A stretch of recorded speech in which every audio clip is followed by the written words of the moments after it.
Today on the Videomaker Podcast, Chris and I talk all about the exposure triangle. And actually, we might rephrase that to be the exposure square, the exposure rectangle. There is another factor which we discuss. We also talk about how really people kind of learn the wrong exposure triangle, that they should be considering three things that are not the typical three things. So listen through to the end so you know what the real exposure triangle is. Hopefully you learned something. If you already know about the exposure triangle, well, maybe this will help reinforce what you already know. As always, if you've been listening to the podcast and you enjoy it, we'd love it if you went to your favorite podcast app and hit the subscribe button or the heart button or whatever it is, so that the podcast is delivered straight to your mobile device every time we release one. It hopefully is more convenient for you and it's better for us. Let's see, all that out of the way, I think it's time to get on with the show. But first I want to tell you about MPB. MPB is the world's largest online platform for used photography and videography equipment. MPB is a destination for everyone, whether you've just discovered your passion for visual storytelling or you're already a pro. MPB recirculates more than 300,000 items of used gear every year, extending the life and creative potential of photo and video equipment for visual storytellers around the world. Headquartered in the creative community of Brooklyn, the MPB team includes trained camera experts and seasoned photographers and videographers who bring their passion to work every day to deliver outstanding service. Every piece of kit is inspected carefully by their product specialists and comes with a 6-month warranty to give customers peace of mind that buying used doesn't mean sacrificing on quality or reliability. Visit mpb.com to find out more.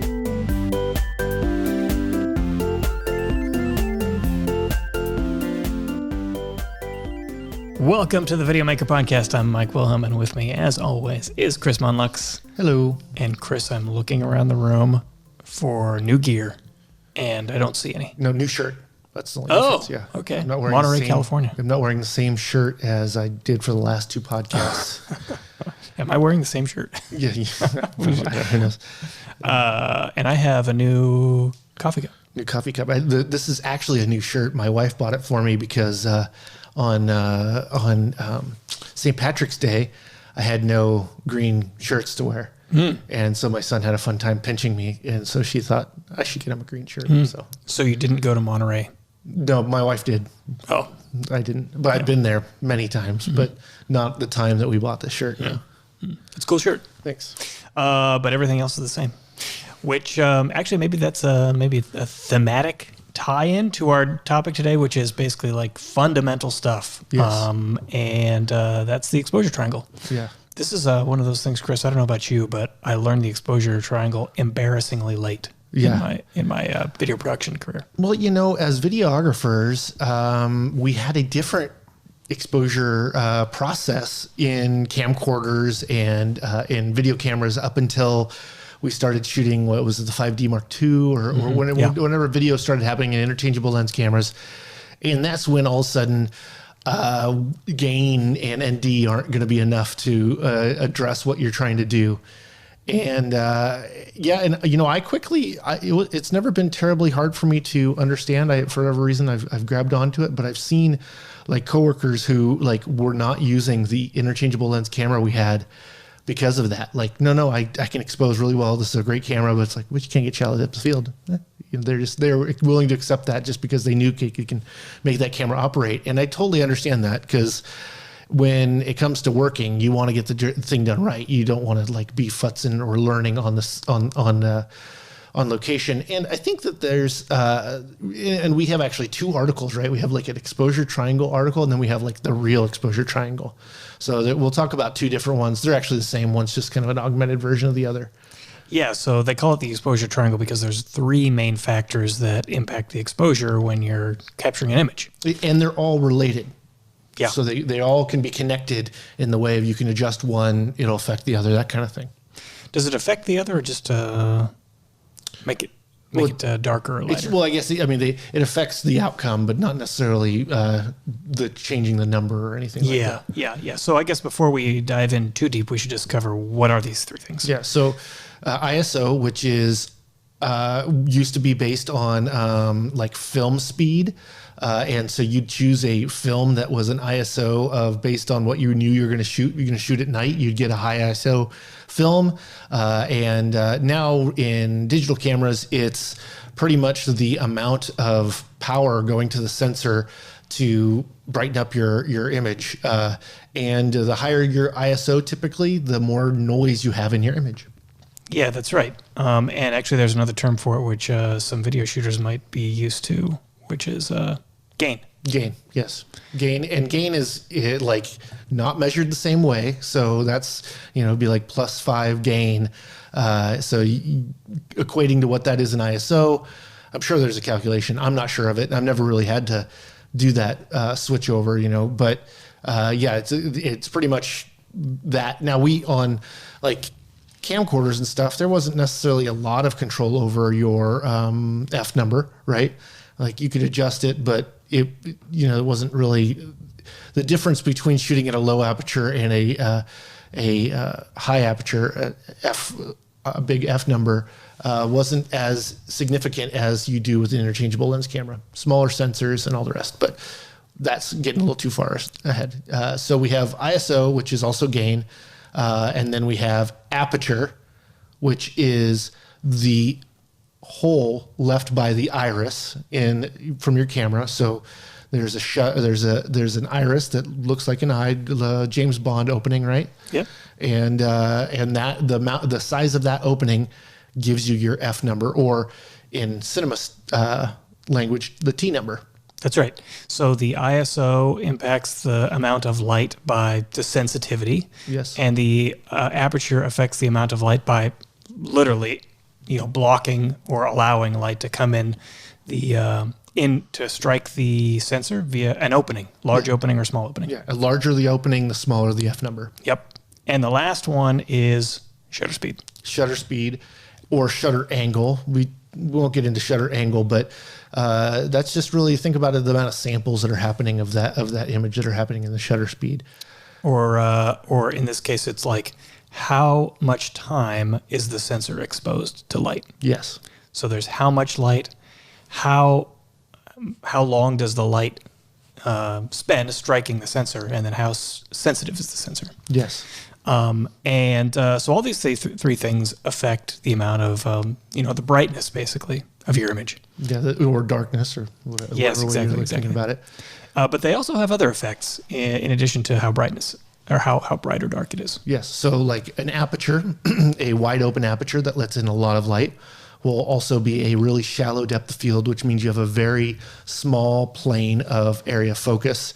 So if you're, say, shooting a person and you're shooting at a really low F number, like f1.2, you'll have a really shallow depth of field. And if they sway forward or back, they might go in and out of focus. So the classic look here, you see this in movies all the time, and now everywhere actually, is a subject, usually a person, but not always a person.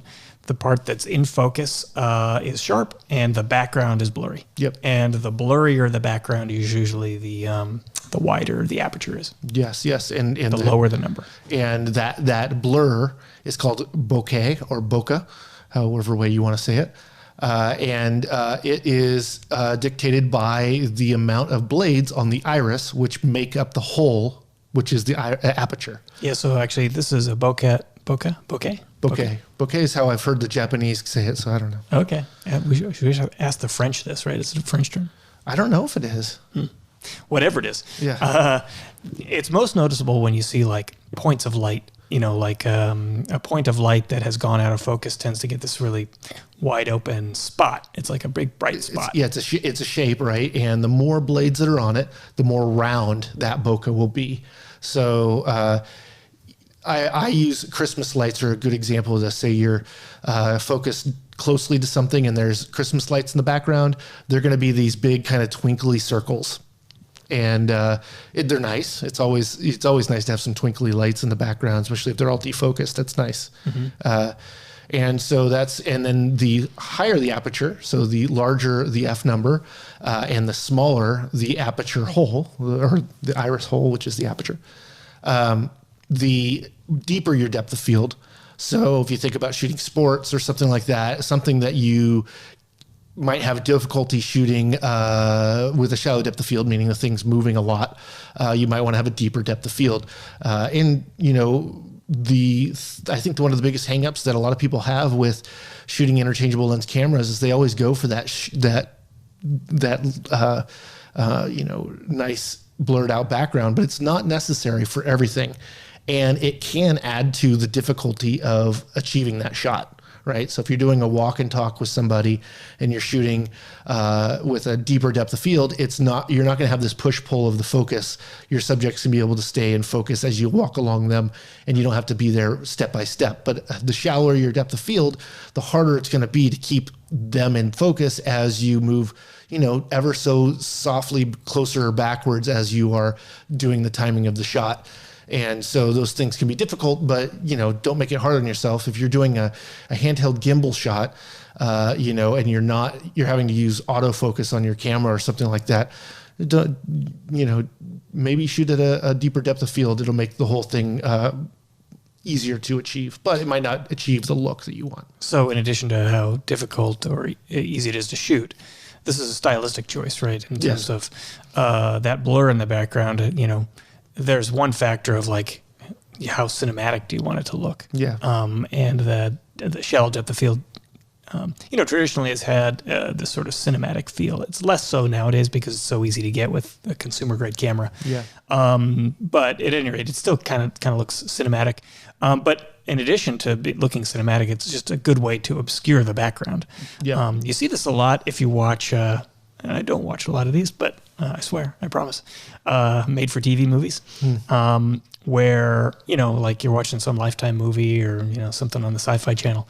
They do a lot of close-ups with shallow depth of field because you can't really see exactly where the person is. So if it's a low-budget movie, you can put them on a soundstage and blur out the background, and, you know, it saves you some money. Yeah, you know, the first time I found it to be really helpful in that way was shooting a furniture commercial, and a guy had a really messy desk. He's like, don't get the desk in it yet. Everything I needed to shoot was with his desk in the background. Shot a shallow depth of field, and it's like, oh, you didn't even see my mess. Oh, cool. You know, instead of getting less coverage, I just was able to keep less in focus. Yep. So, and then in addition to that, like you said, sports is another stylistic choice, right? Where you just sort of want the viewer to be able to clearly see everything in the shot. Yeah. I mean, you don't see shallow depth of field except for like cutting to the commercials when they show the guys on the sidelines or something like that. Those are where they might do that, those kind of personal spots. But when you're actually watching the action, you want to see it all, right? You want to see where the football goes, you want to see, or the golf club goes. When it comes to sports, it's all about having nice sharp focus of what you're watching. And this is just a little side note. If you are looking for the sharpest part of your lens, f8 or f11 is likely where you'll find the sharpest image on that lens. So that, you know, the lens might go up to f22, maybe even f32, and you might not need to, you know, you don't need to go to f22 if you want everything in focus, or if you want like the sharpest focus. And really the thing is I mean, anything can have a soft background, even shooting at a real high F number if you have enough distance, right? Yeah. Like something really far away is not going to focus. You know, we're probably talking about a couple hundred yards at with a F22 or something like that. But you're definitely, I mean, this is why large format cameras exist and stuff as well, to be able to get that really sharp image. Yeah. So there's some stuff that's really trying to be that way. But when we're talking about cinematic film, it's shallow depth of field, but you can get a little bit, you could go over the top with it for sure. So that's Aperture. Aperture and Iris are related, as Iris is the thing making the whole and the aperture is the whole. The ISO, which is so how are they all related, right? So the ISO is bringing up the amount of sensitivity. Well, so is bringing down the F number. And so is lowering the shutter speed, right? So they all can play off each other. So if you're trying to get a shallower depth of field, and say you're shooting at f4, you have ISO 100, and you have shutter speed 1/50th, I don't know, something like that. All of them are going to be related. So if you go a third stop greater on your aperture, you're going to want to go a third stop down or third stop up in your ISO, because you're wanting to bring in more light as the iris is closing, the aperture is getting smaller. to counter that. You could adjust by 1/3 with either of the other two factors, right? Yes. Now, shutter speed is a difficult one for video to be adjusting as part of this, because you end up having adverse effects that actually change the way the field looks, other than just the depth of field. So we described how aperture affects what the image actually looks like outside of its brightness. Maybe we could talk about how does the shutter speed affect what an image looks like? Yeah, so the first time I experienced getting to play with what higher shutter speed was actually showing a bunch of kids playing in the mud, and I wanted to see like droplets. Like, this is before you get slow motion, so I wanted to have some surreal feeling of this. And we have motion blur in the way we see things. If you move your hand really quickly in front of your hand, you'll see, it's blurry. Blurry, yeah, exactly. And you'll see your hands in multiple places right at one time, because our eyes are not that fast. But if you're shooting that at a high shutter speed, you would actually see the hand and there'd be no motion blur. Yeah, and this is, you could describe, a word to describe this is staccato.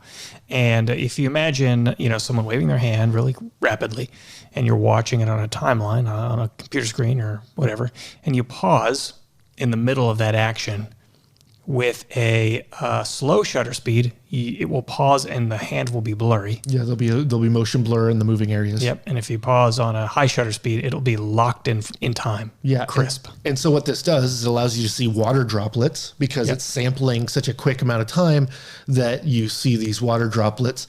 Now, what happens when you lower your shutter speed? So we recommend shutter speed when you're shooting video. Say you're shooting at 24 frames a second. We say double your frame rate is where you should start with your shutter speed. Now, not every camera can do 1/48th, so 1/50th or even 1/60th is just fine. But what you do when you go below that is you start to get a lot of motion blur. You get more motion blur than our eyes normally see, and you get kind of that drunk on drugs look. So it's great if you're trying to get that look. It's also bringing in more light. I remember doing that in low light situations where it's like, well, I either can't capture it or I lower my shutter speed. I guess I'm going to have this kind of surreal feel, but we'll capture it. So an example of this for anyone who hasn't shot with a mirrorless or a interchangeable lens camera or fully manual camera is with your phone. Right, if you ever tried to shoot a really low light video with your phone, usually what happens is it ends up looking grainy and streaky. Yep. Because it's trying to keep the exposure good, so you can clearly see what's in front of the camera, what the image is trying to capture in terms of the brightness. But it's making the sensor very sensitive. It's turning it grainy. That's the thing we'll get to next.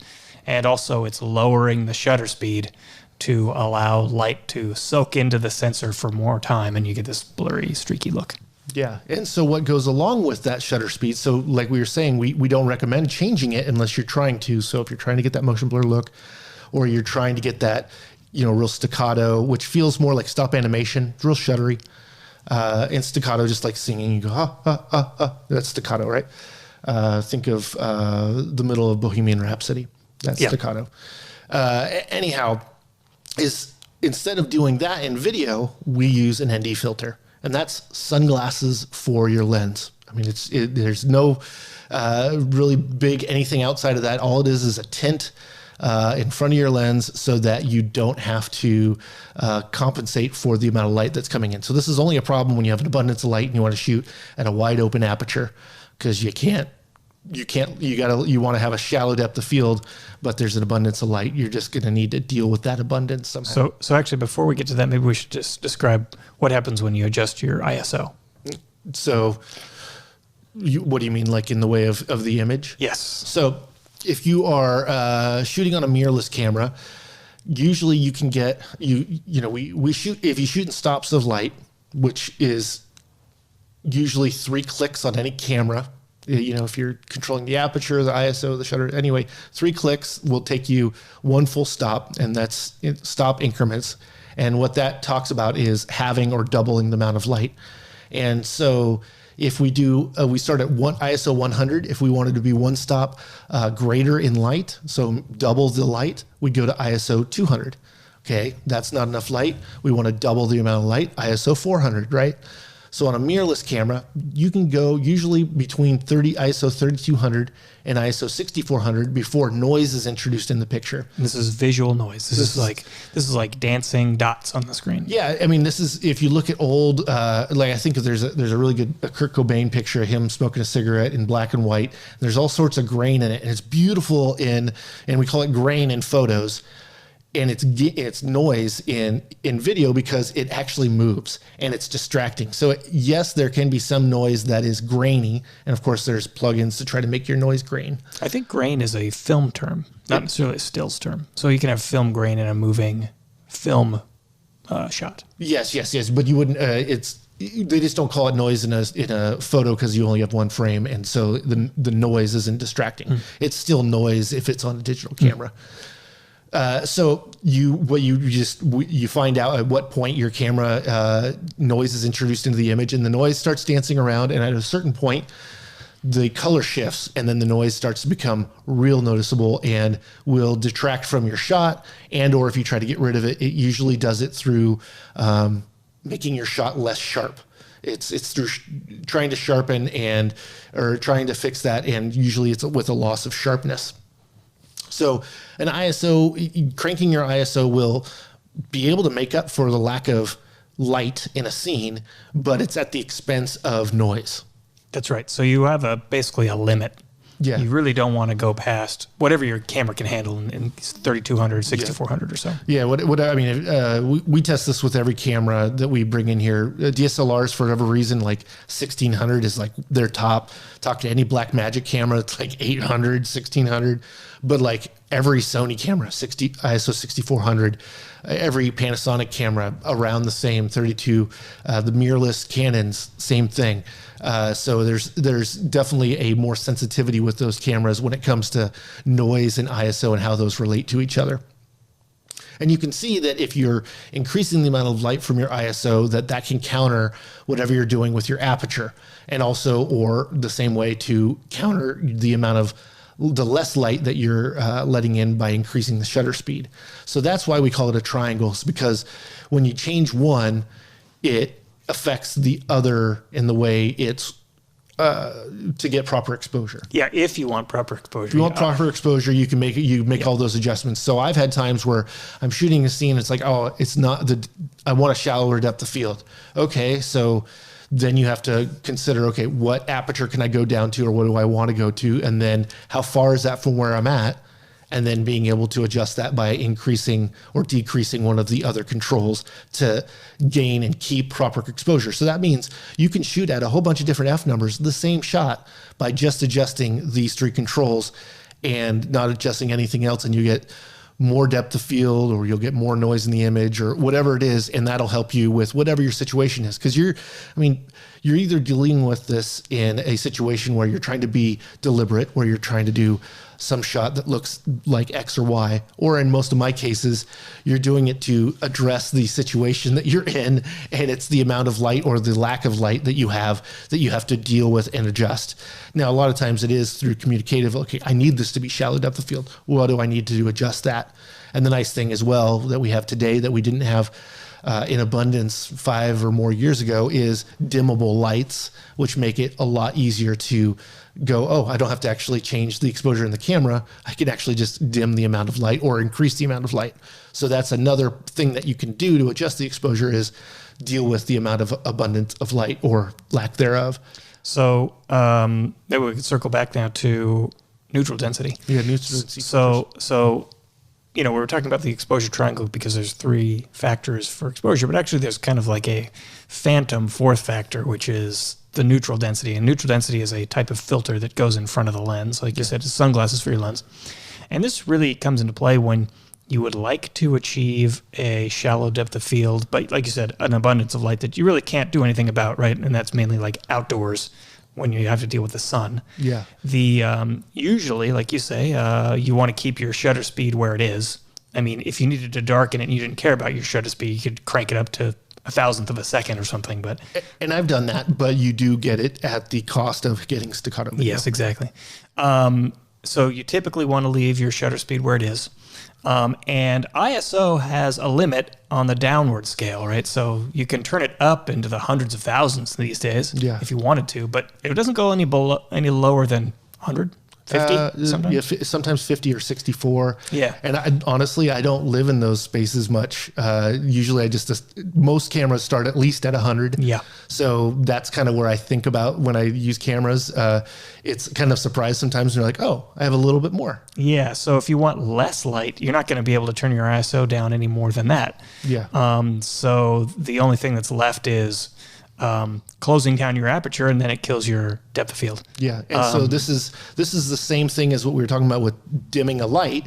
Instead of dimming the light, we're dimming the amount of light going to the camera. So you can't turn down the sun, unfortunately, in situations. So the ND, I came across an ND, needing an ND when shooting time lapse for the first time. Now, shooting outdoors, I mean, if there's a lot of images you might want to do doing it, but for time lapse outside, it's absolutely necessary if you're trying to get any kind of shallow depth of field, as your shutter is open for, much longer. We're talking about, a tenth of a second or maybe a full second or something like that, which gives you all sorts of motion blur, but is so much light that you really need to block it in the amount. And NDs come built in on a lot of camcorders and higher end cinema cameras. They come as screw-on filters. There's also matte boxes that take, like a 4-inch or a 3-inch filter, and they come in those as well. And they come usually in stops, so you'll get a set that'll cover X amount of stops. A variable ND is also something where you actually rotate it. That is a screw-on type filter typically, and that it actually can go from lighter to darker. Think about transition glasses, except for not automatic, and very helpful when you need it, but has some drawbacks of vignetting when you are dealing with that, because the way it does it is through two filters changing, and that makes it darker or lighter depending on how they line up. So we have on the website on videomaker.com kind of a tongue-in-cheek article about how everyone's been learning the wrong exposure triangle. Yeah. And it really comes down to the fact that there are 4 factors, one of them being the phantom fourth, one being the neutral density. But another factor is that, like you say, the shutter speed should be double the frame rate. So it's not really one, in most cases, that you really want to adjust. Yep. It's you set it, don't touch. Yeah. So that leaves you 3 other things, which is ISO, aperture, and neutral density. Yeah, and that's the way I think. I try not to think of adjusting my shutter speed unless I'm trying to do something with it that otherwise I can, or in the case of I have no ND and I'm shooting outside. Okay, Chris, I'm going to ask you maybe it's a serious question. Why not just leave it over or underexposed and fix it in post? Because that information's not there. Yeah. So, when you have overexposed or underexposed, you have black or white. And last time I looked at black and white, there's no information there, right? So it usually will crush rather than clip. Yeah. I mean, at some point it does start clipping. It depends on the camera. It depends on the dynamic range you have your camera of how much you can see in a frame without having part of it overexposed or not.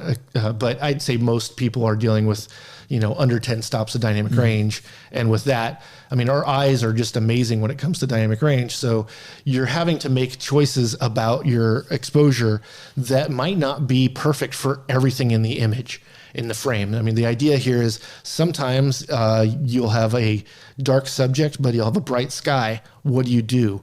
Well, you're going to have to make a creative compromise and choose either somewhere in the middle, or in what I would say is expose properly for your subject matter and let the other stuff be what it is with what your equipment you have. Now, there's ways of getting around it and doing stuff in post, but I mean, I have never made a over or underexposure mistake that I could fix to make look right. I mean, it's you can do a lot with color. You can do a lot with sharpness and other things. I mean, some, but a exposure change, a lot of times it just ends up making the image look funny. You just, the after the fact stuff just doesn't do it right. And so it's one of those things where if you can get exposed properly in the, on location, one, there's a lot less to do. Now we're not talking, now there's a lot to consider when you're talking about log or raw or other things. We're leaving all that away right now. That's totally on the, what pros have to deal with. But if we're talking about the basics of exposure, understanding how the three relate, and using it, I would say if you wanted to challenge yourself, even go out and shoot set up for the same scene and shoot it in 3 different apertures and try to expose it the same each way. And the thing is they should all be related. I remember when I first learned this, I was like, okay, I want to go from f1.2 to we'll do this one, f2.8 to f4. That's one stop. So on your controller of your DSLR or mirrorless, you'll have the aperture control, and usually 1, 2, 3 clicks on one stop. Okay, well I now have less light in here. Okay, I need to increase my ISO by also a stop. Well, that's just doubling the number. So it was at 100. I take it to 200. Bam. I now in f4 instead of f2.8. I have a little bit deeper depth of field, and it was really easy by just honestly turning one up 3 clicks and one down 3 clicks. And even like the ISO, when you say double it, when you click it 3 times, it gives you a stop. Mm-hmm. You can change that in your camera. Usually they say like how many increments you wanted on there, but 1/3 increments is really usually helpful. And that's how we do our noise tests, and that we do this ISO ramp, and it's through adjusting the aperture of the lens to be able to bring the ISO all the way to its highest to see when noise is introduced into the image. So if we're talking about shot setup, the things to consider are set the shutter speed to the proper setting, or whatever setting you're going for, but probably double your frame rate. Double your frame rate. Try to get the right amount of depth of field that you need, and then adjust the ISO to get it into the proper exposure, and maybe use an ND filter if you just can't go far enough. Yeah, I would probably, you're gonna have an idea of the range. I might not go. I typically shoot like what we're doing here in f4, so it gives us enough movement that we're not dealing with going in and out of focus. But that's the only thing in my life that I know I'm shooting that at f4. Mm-hmm. Everything else is like, let's see how this works. Mm-hmm. And usually I start off with this: double the frame rate on my shutter speed. I bring my ISO to the lowest to 100, and then I start playing with the aperture until I get that depth of field, and then make up for the lack of light that's now going to the sensor by cranking the ISO until you have the proper exposure. But at that point you have to make the choice. Well, if it costs me a bunch of ISO and I have a bunch of noise in here now, maybe I'm going to want to shoot this with a little bit shallower depth of field so I don't need as much light to get to my sensor. So that's, usually it's about 3 stops or so. Usually I'd say an answer of like 3 different people could set it up 3 different ways, and each one of those shots will work just fine, likely, unless there was something really specific needed with the depth of field. That those 3 shots could turn out just exactly the same, just one would be a little softer in the background. And is that right or wrong? No, it's all subjective. It should be related to the story. If it serves the story, it's the right answer. And so is that a subjective answer? You bet. It's something that you are having to make every time you operate that camera. And this is why I don't like using like auto on my, you can set all these cameras to auto, but they might choose to shoot something at f22 with the ISO all the way cranked. I mean, it's amazing how stupid the camera will be sometimes if you ask it to do something automatically. So why did it choose to go there? Now, can't you, in a lot of cameras, set limits on that? Yeah, or priority, right? So you can, if you made it your aperture priority, everything else will change in response to that aperture. Now, you could do aperture minus shutter. So it's just adjust ISO as the changing. So you can set your camera up doing that way. I just like to have it all manual because I tend to like to be deliberate with what depth of field I'm trying to do. But more so, I want to manage the amount of noise in the image, because the difference between a really nice high-end shot and one that could be exactly the same but with noise, it's gonna feel different. You're not gonna have that sharp richness that you might want from, especially the resolution. Now, the one nice thing about this is if you are shooting at a higher resolution, guess what noise is? Noise is a pixel, right? So if you're shooting at a higher resolution, that noise is moving around, dancing around. Well, if you're, say, shooting 4K, but you're producing in HD, I just made all that noise, each one of those pixels, 4 times smaller. So it's less noticeable. So that's also a tool to address a noisy image is, well, I guess output this as a lower resolution. Now, it might mean your whole project now went to HD, and if your client's paying for 4K, that's not going to work. But definitely is an answer you can have in those situations, because the noise is the amount of noise you see in a higher resolution shot downscaled is, I mean, you might gain 2 or 3 stops more ISO that you could do before it's distracting. It's really until the color shift starts to happen, and at that point you really just can't fix that regardless of the resolution or hiding. Now, you got to be careful here. I don't know if this is true for you, but me personally, if I'm starting to crank up the ISO, I often won't notice the noise until I'm looking at it on a big screen in the edit bay. Well, for the same reason as that scaling, right? So a lot of times the rear 3-inch screen that these monitors have are not high enough resolution. Man, I think the A7 III, I remember when shooting in 4K, as soon as you start recording, it would go into half resolution in the rear screen. Mm-hmm. So it was even harder to notice you were doing that noise. So this is why I like to know what noise level that my camera has, because then I can just feel comfortable in going, oh, I just have a hard limit.